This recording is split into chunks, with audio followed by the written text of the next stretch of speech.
Hello everyone, welcome back to my channel. उम्मीद करती हूँ आप सभी अच्छे होंगे, तंदुरुस्त होंगे और मस्त होंगे। जैसा कि आपको पता है कि हमने क्लास 6 हिस्ट्री का चैप्टर 1 स्टार्ट किया हुआ है, तो आज हम एक टॉपिक करेंगे जिसका नाम है tools, weapons, ports and coins. तो चलिए शुरू करते हैं।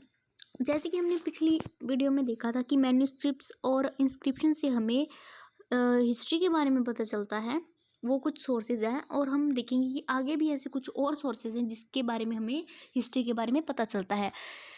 तो क्या लिखा है, other than inscriptions and manuscripts. तो देखते हैं इंस्क्रिप्शन और मैन्यूस्क्रिप्ट्स के अलावा और कौन से सोर्सेज हैं।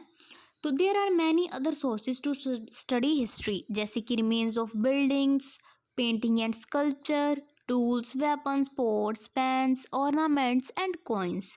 जैसे हमें रिमेन्स ऑफ बिल्डिंग्स के रिमेन्स मिल जाते हैं पुरानी वगैरह के, और पेंटिंग्स एंड स्कल्पचर जो मूर्ति वगैरह होती है, पेंटिंग वगैरह होती है, टूल्स जैसे औजार वगैरह, वेपन्स जैसे कि हथियार वगैरह, पोट्स और पैन्स जैसे कि बर्तन वगैरह हम बोल सकते हैं, घड़े वगैरह, ऑर्नामेंट्स हो गया जैसे ज्वेलरी एंड कॉइन्स। इन सब से हमें क्या पता चलता है कि हिस्ट्री हमारी जो है कि हमारे पास्ट में क्या हुआ था, हिस्ट्री कैसे बनी। और जो लोग इन सब चीज़ों की रिसर्च करते हैं, है ना, जी, इनके बारे में पढ़ते हैं, उन्हें हम क्या कहते हैं, आर्कियोलॉजिस्ट कहते हैं। क्या कहते हैं, archaeologist. Those who study these objects are called archaeologist. ये बात आपने याद रखनी है। ये ऐसे ही नहीं मिल जाता, ये पता क्या होता है, ये हमें एक्सप्लोर करना पड़ता है, एक्सकवेशन जैसे ज़मीन की खुदाई करनी पड़ती है, फिर हमें जाके इन सब चीज़ों के बारे में पता चलता है। आगे हम देखते हैं, आपकी बुक में एक पिक्चर बनी होगी एक मटके की और कुछ कॉइन्स की। जो मटका है उस पर हम क्या देखते हैं, अलग अलग पेंटिंग्स बनी होती है, वो जिससे हम पता लगा सकते हैं कि वो अपनी डेली लाइफ को, जैसे उनकी डेली लाइफ में क्या होता है वो वैसी चीज़ें बनाते थे। और कॉइन्स वगैरह, क्योंकि पहले कोई परफेक्ट शेप नहीं होती थी, अब क्या परफेक्ट शेप होती है, परफेक्ट मार्किंग होती है। हम देखते हैं क्या लिखा है, in what ways is the coin different from the ones we use today. वो बोल रहे हैं कि आज के जो कॉइन्स है वो पहले के कॉइन से अलग कैसे थे।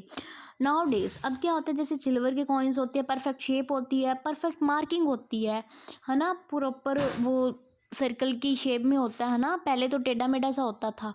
अब क्या, बहुत time coins use for trade, मतलब अब भी और पहले भी क्या है, कॉइन्स किस लिए यूज़ होता था, ट्रेड के लिए होता था, व्यापार के लिए यूज़ होता था। कुछ बेचना हो, कुछ खरीदना हो तो कॉइन्स का यूज़ किया जाता था। आगे क्या लिखा है, archaeologist also look for bones of animals, birds and fish. जो आर्कियोलॉजिस्ट थे वो सिर्फ इन्हीं चीज़ों के बारे में नहीं देखते थे, वो बोन्स ऑफ एनिमल्स के बारे में, बर्ड्स की जो होते हैं वो पुराने बर्ड्स होते हैं उनके बारे में, और फिश के बारे में, सब के बारे में नॉलेज इकट्ठा करते थे to find out what people ate in past, कि लोग पहले क्या खाते थे, पास्ट में क्या खाते थे। Remains of plants survived rarely. जो प्लांट्स के रिमेन्स अवशेष होते थे वो कम ही बचते थे, क्योंकि प्लांट्स जल्दी गल जाते हैं, वो इतने सुरक्षित नहीं रह पाते। आगे क्या लिखा है, archaeologist are the detectives. Archaeologist को हम डिटेक्टिव्स भी बोल सकते हैं, जैसे कि दे यूज सोर्सेज जैसे कि manuscripts, inscriptions and archaeology to reconstruct history bit by bit. मतलब वो जोड़ते हैं, मतलब जो चीज़ उन्होंने ढूंढी उसकी उनको उन्होंने डेट लिख दी, फिर वो देखते हैं कि ये चीज़ कब मिली, ऐसी सब चीज़ों को वो जोड़ते हैं, एक एक धीरे धीरे करके सब चीज़ों को जोड़ते हैं। Archaeologists use all these sources like clues to find out about our past.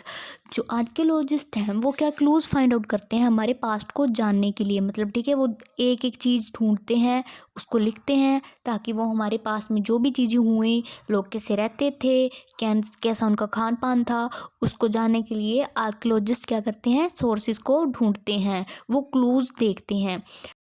उम्मीद करती हूँ आपको ये वीडियो अच्छी लगी होगी। अगर आपको ये वीडियो अच्छी लगी हो तो please like, share and subscribe to my channel. Thanks for watching.